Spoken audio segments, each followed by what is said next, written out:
Hi everyone, this is Amy from the Helms Academy, and today we'll be looking at setting goals for independent learning.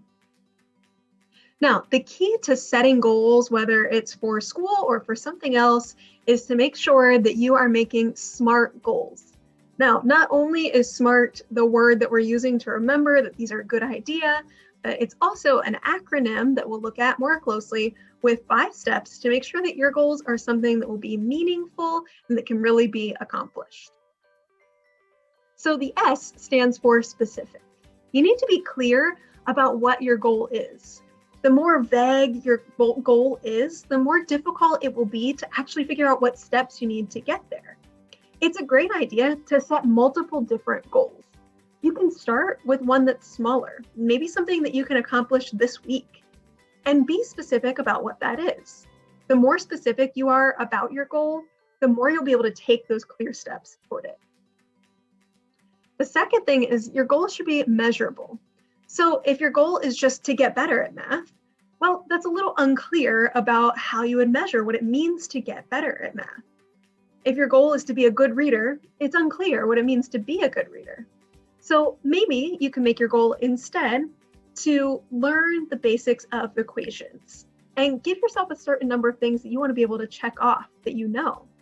Or maybe your goal is to read a book this month.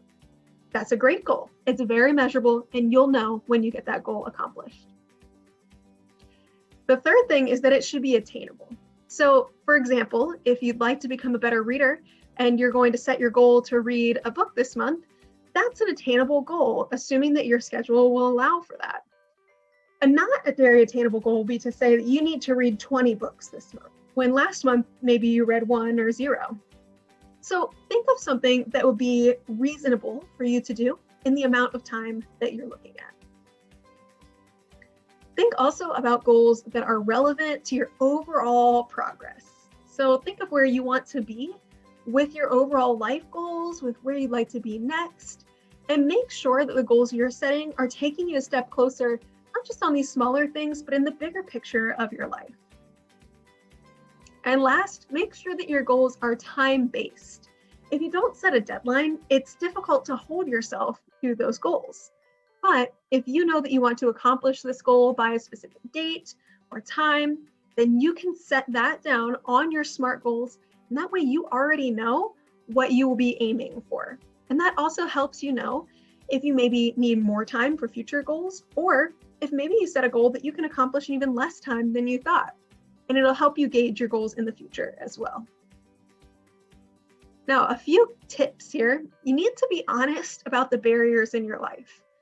Oftentimes, students will begin something with a lot of great energy, but they won't recognize all the things that could be getting in the way in their life. Now, these can be really good things and they can be bad things. Sometimes there are barriers that pop up that we can't control. There are always new things that life throws at us. And there are also many things in our life that we enjoy. Spending time with our families, exercising, perhaps even work. And those things, while they're still really valuable and important in our lives, they can still be barriers to getting to your goal. And so it's important to think about what else you need to navigate around to be able to accomplish this goal. You should also have accountability. Accountability means that other people in your life know about your goal and can help talk you through it. So whether this is an instructor or a friend or a family member, have someone who knows what you're going for that can check in with you and who you can talk to about your goals. And lastly, when you fall down, just make sure you get back up. Everybody falls off of their goals from time to time. And the most important thing is that you get back on your feet and you try it again. That might mean that you need to adjust your goal. Perhaps you set too short a time limit on it, or you set too big of a goal you're not able to accomplish right now. So go back and reevaluate your goals and make sure it's something that you can get to and then celebrate it.